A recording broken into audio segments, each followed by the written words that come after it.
Good morning. तर आजचा भाग खूप इमोशनल आहे, समजून घ्या. एखाद्या वेळेस रडायला येईल कुणाला पण.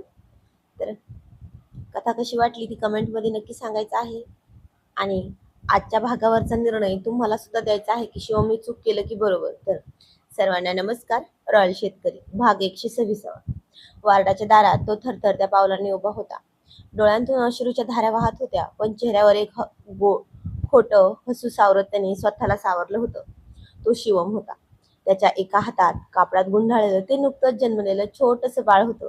प्रिया आणि त्याचं डबल धमाकामधल्या जुळ्यांमधलं एक अंश. बाहेरची परिस्थिती भीषण होती. एका बाजूला त्याची प्रिया प्रसूती काळाने घायाळ झाली होती, तर दुसऱ्या बाजूला काळ काळजापलीकडची बहीण अस्मी, जिने अपघातात आपलं बाळ गमावलं होतं. अस्मी शुद्धीवर येताच माझं बाळ कुठे आहे म्हणून व्याकुळ झाली होती. तिची अवस्था पाहून शिवमचा संयम सुटला. त्याला त्याला ठाऊक होतं की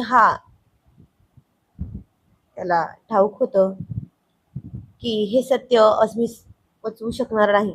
तिचं मातृत्व जळू नये म्हणून त्याने एका क्षणात स्वतःच्या काळजावर दगड ठेवला. पुढे झालं पुढे पुढे झाला आणि त्याने आपल्या हातातील बाळ अस्मीच्या कुशीत दिलं. तो अतिशय शांत स्वरात म्हणाला, अगं वेडे, हे काय आहे मग? तुझं बाळ डॉक्टरांनी चेकअपसाठी नेलं होतं. उगीच घाबरतेस. हे बघ, तुझा राजपुत्र परत आलाय. डॉक्टर रोहित आणि डॉक्टर पल्लवी एकमेकांकडे पाहतच राहिले. त्यांच्या सुद्धा काळजाचा ठोका चुकला होता. त्यांना तर सत्य माहीत होतं, पण शिवमच्या डोळ्यातील ती आर्त विनवणी पाहून डॉक्टरांचे शब्द ओठांवरच गोठले होते. अस्मीने त्या बाळाला छातीशी कवटाळलं आणि तिच्या चेहऱ्यावर एक अस्फूर्त समाधान आलं होतं. हे पाहून शिवमने पाठ फिरवली. त्याने पटकन आपले डोळे पुसले. एका बापाने आपल्या मुलाचा अधिकार क्षणात आपल्या बहिणीला देऊन टाकला होता. तिकडे दुसऱ्या वार्डमध्ये प्रिया हळूहळू शुद्धीवर येत होती. ती जरा हाताने बाजूला बाळाला शोधत होती. नर्सने सांगितलं तसं डॉक्टर पल्लवी धावतच तिच्याकडे गेली. प्रियाने अस्पष्ट आवाजात विचारलं, पल्लवी, माझी बाळं कुठे आहेत ग? आणि हे अहो कुठे आहेत? पल्लवीचा आवाज थरथरला. तिने स्वतःला सावरलं. प्रिया, तू शांत हो. तुझी डिलिव्हरी व्यक्तिगत झाली आहे. बाळ डॉक्टरांच्या देखरेखीखाली आले. शिव वॉर्डच्या बाहेर बसून सगळं ऐकत होता. तो भिंतीला टेकून उभा होता. पण आता अतुल आणि सचिन त्याच्या जवळ आले. अतुलने शिवमच्या खांद्यावर हात ठेवला. शिवम, हा खूप मोठा निर्णय घेतलास तू. हे सत्य किती काळ लपवणार? प्रिया वहिनीला जेव्हा कळेल की तिने जुळ्यांना जन्म दिला होता आणि आता त्यांच्यापाशी फक्त एकच बाळ आहे, तेव्हा काय होईल? शिवमने डोळे गच्च मिटले आणि म्हणाला, अतुल, अस्मी माझी एकुलती एक बहीण आहे रे. तिचा संसार उधळताना मी कसा बघू शकत नाही ना? प्रिया प्रिया घेईल समजून. ती माऊली आहे. ती माझ्या बहिणीसाठी एवढा त्याग तर नक्कीच करेल. काही वेळाने चैतन्याला सुद्धा शुद्ध आली. शिवम त्याच्याकडे गेला. चैतन्याच्या डोळ्यात आनंदाश्रू तळतळले होते. थँक्यू शिवम दादा, अतुल दादा, सचिन दादा, तुमच्यामुळेच आज माझं कुटुंब वाचलं. हे खोटं ऐकताना शिवमच्या काळजात हजारो सुया टोचल्यासारखं होत होतं. रात्रीची वेळ होती. हॉस्पिटलमध्ये शांतता पसरली होती. पल्लवीने पल्लवीने प्रियाच्या कुशीत एक छोटीशी राजकन्या आणून ठेवली. प्रियाने तिला आनंदाने जवळ घेतलं, पण तिची नजर वार्डच्या दाराकडेच होती. तिला वाटलं होतं की शिवम दुसरं बाळ घेऊन येईल. काही वेळाने शिवम आत आला. प्रियाने हसून विचारलं, अहो, दुसरं बाळ कुठे आहे? पल्लवी म्हणाल्या होत्या की दुसरी पण लक्ष्मीच झाली आहे. मग दुसरं बाळ आणा ना. मुलगा झाला की मुलगी बघू ना. आणि तो कुठे आहे? शिव तिथेच थबकला. त्याच्या पायाखालची जमीन सरकली. त्याने पल्लवीकडे पाहिलं. आता प्रियाला काय सांगायचं की तिची एक कळी त्यानं दुसऱ्या बागेत फुलवायला दिली आहे. रक्ताच्या नात्यातील एका रक्ताच्या नात्यासाठी एका भावाने दिलेला हा त्याग, केलेला हा त्याग कोणत्या वळणावर जाणार होता हे देवालाच ठाऊक होतं. आणि आता हा निर्णय कुठल्या शिगेला जाईल आणि जेव्हा प्रियाला कळेल तेव्हा काय होणार होतं हे शिवमला सुद्धा माहिती नव्हतं. आता तो काहीच बोलला नाही. म्हणून प्रियाच्या डोळ्यात पाणी आलं. प्रियाला वाटलं की तिचा फक्त एकच श्वास आपला होता, दुसरा नाही. आता ती काही बोलली नाही, पण खूप गप्प झाली. कारण आपल्या पोटात 9 महिने रक्ताने भरण पोषण केलेला गोळा क्षणात नाहीसा झाला होता. यात आपलीच चूक आहे असं तिला वाटून तिनं रडायला सुरुवात केली. तर शिवम तिला समजावत म्हणला, अगं बाळा, तू रडू नकोस ना, का रडतेस, मी आहे ना, गप्प बस. ती म्हणाली, अहो माझी चुकीची शिक्षा माझ्या त्या निष्पाप निरागस जीवाला मिळाली ना, सांगा ना. अहो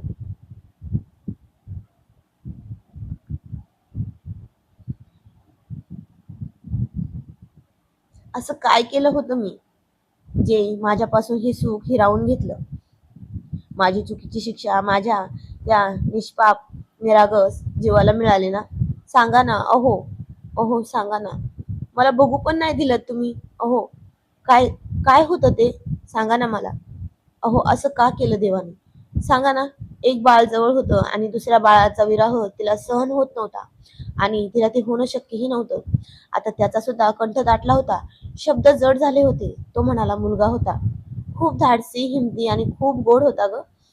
तशी ती पुन्हा रडत म्हणाली, अहो मी बेशुद्ध पडले होते ना, म्हणून त्यामुळे हे सगळं झाले ना, म्हणून गेला ना तो मला सोडून. अहो एकदा बघू तरी द्यायचं ना मला, एकदा प्रेमाने कुरवाळून पण नाही दिलं ना मला. मी 9 महिने,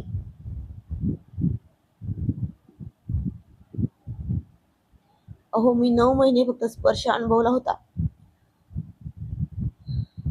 आणि शेवटी एकदा कुशीत पण नाही दिलं मला माझ्या. का, सांगा ना, असं का केलं देवाने. पण आता ह्या क्षणी शिवमला वाटलं होतं की सगळं काही सत्य सांगून टाकावं. पण शिवमला सावरण्यासाठी ती प्रियाला सावरण्यासाठी एक मुलगी होती, पण अस्मीकडे तर ते सुद्धा नव्हतं ना. आता तेवढ्यात तिचे मम्मी पप्पा, कुणाल, आईसाहेब, आबासाहेब सगळे आले. तिचं रडणं काही केल्या बंद होत नव्हतं. पण तो आवाज ऐकून चैतन्य सुद्धा अतुलला, सचिनला म्हणाला, दादा मला पण घेऊन चला ना वहिनीकडे, ताईकडे.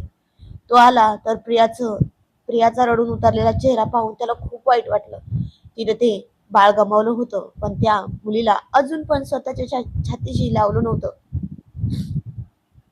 पण आता पल्लवी म्हणाली, बरं तुम्ही सगळे पुरुष मंडळी बाहेर जा. तसे आबासाहेब तिच्या डोक्यावर हात ठेवून म्हणाले, बघा, हे बघा लाडूबाई, जे झालं ते सोडा, पण जे आहे त्याच्याकडे लक्ष द्या आणि स्वतःला सावरा. असं म्हणून ते पण बाहेर गेले. तिनं तिच्या मम्मीच्या, आईसाहेबांच्या गळ्यात पडून खूप खूप रडून सगळं दुःख व्यक्त केलं होतं. ओली बाळातून होती ती, पण डोळ्यात आनंदाच्या अश्रूंपेक्षा दुःखाचे अश्रू खूप मोठे होते तिच्या. पण आता अतुल म्हणाला, बघितले का शिवम, काय काय मिळवले तू हे असं करून, सांग ना. अरे त्यांनी काय म्हणून केलं नाही या मुलांसाठी कष्ट, आणि त्यांनी केलेले कष्ट त्याग विसरून गेला तू सगळं, आणि सगळं करून मोकळं झालास बघ. त्यांना किती यातना होत आहेत, आणि तू सरळ त्यांना मुलगा देऊन टाकलास. अरे द्यायचंच होतंस तर मुलगी द्यायची ना, वंशाचा दिवा का दिलास. तर शिवम अतुलच्या गळ्यात पडून रडत म्हणला, अरे मुलगी कशी देऊ, तू सांग ना. जी तिची छाया आहे, तिच्यासारखी नाजूक आहे, आणि जो मुलगा मी दिला तो माझ्या वंशाचा दिवा आहे म्हणतोस ना, दिलास. मला सांग, देव न करो माझ्या बहिणीच्या आणि चैतन्याचा जर वंशाचा दिवा पुढे जाणार नसेल या अपघातामुळे, तर मुलगी कशी देऊ, सांग ना. अतुल सांग ना, तू कशी देऊ मुलगी, ती माझी परी आहे, तू सांग ना. म्हणून गड्यासारखा गडी पण अक्षरशः ढासा रडला. तो म्हणाला, मुलगी मुलगी आणि मुलगा ही माझ्यासाठी दोन्ही समान आहेत रे.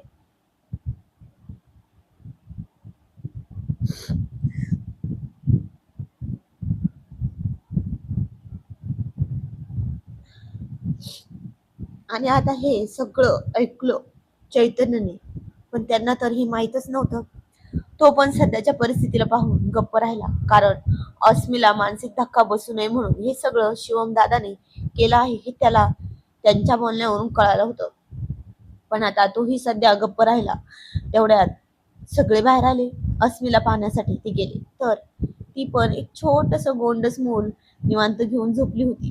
सगळ्यांनीच तिची विचारपूस केली. चैतन्याने पण विचारपूस केली. तर आता सचिन म्हणाला, बरं तुम्ही सगळे घरी जा, आम्ही थांबतो यांच्यापाशी. तर प्रियाची मम्मी म्हणली, नाही नाही, त्या दोघी बाळांतीन आहेत आणि आम्ही बायकांचं असणं खूप गरजेचं आहे त्यांच्यावर लक्ष देण्यासाठी. तर आता अतुल म्हणाला, काय मामी तुम्ही पण, अहो रात्रीपासून आम्हीच आहोत ना, मग त्यात काय झालं तेव्हा, तुम्ही जा सगळे. पण शिवम काही बोलला नव्हता. पण एक अनामिक भीती होती, जर हे गुपित बाहेर आलं तर काय करायचं, हो ना. म्हणूनच तर हे गुपित फक्त डॉक्टर रोहित, डॉक्टर पल्लवी, अतुल, सचिन, शिवम यांच्यामध्येच राहिलं पाहिजे. पण आता हे इथे आहे तेवर हे राहणं होणं शक्यच नव्हतं, कारण घरी गेले की सगळे जिकडे तिकडे जाणार, मग हा विषय परत निघणारच नाही असं त्यांना वाटलं होतं. बाळक काय अस्मीच राहील हे त्यांना पण वाटलं होतं. काही वेळाने सगळे गेले तर आता पुढे जे होणार होतं ते सगळ्यांच्या काळजाचा ठोका चुकणार होतं. काही वेळाने सगळे गेले तर आता प्रियाला जीव घातलं शिवमने आणि तिला झोप लागली औषधाने. तसा तो अतुलला म्हणाला, तू थांब, मी अस्मीकडे बघून येतो. तो तिच्याकडे गेला तर ती झोपली होती आणि ती बाळ जागच होतं. आता ते स्वतःच्या काळजाचा असणारा तुकडा कितीही बहिणीला दिला तरी त्याला त्याचा मोह होणारच ना. इथे पण तसंच काहीच झालं. त्याने हळूच त्याला उचलून घेतलं, त्याच्या कपाळावर ओठ टेकवले, थोडस प्रेम केलं आणि पुन्हा खाली ठेवलं. तर ते बाळ बापाच्या कुशीतून खाली ठेवायला नको म्हणत होतं आणि ते रडायला लागलं. तशी अस्मी जागी झाली. ती त्याच्या हातात बाळाला पाहत हसली आणि तो तिला जाग झालेलं पाहत म्हणला, अगं ते रडत होतं ना म्हणून घेतलं होतं असं म्हणून खाली ठेवणार. तेच ती म्हणाली, अरे दादा राहू दे ना, माझ्यापेक्षा जास्त अधिकार तुझाच आहे त्याच्यावर. बघ बघ असं म्हणून तिने त्याच्या हातावरची ती जन्मखून दाखवली आणि शिवम कोड्यात पडला. आता काय होणार होतं पुढं हे त्यालाही सांगता येत नव्हतं.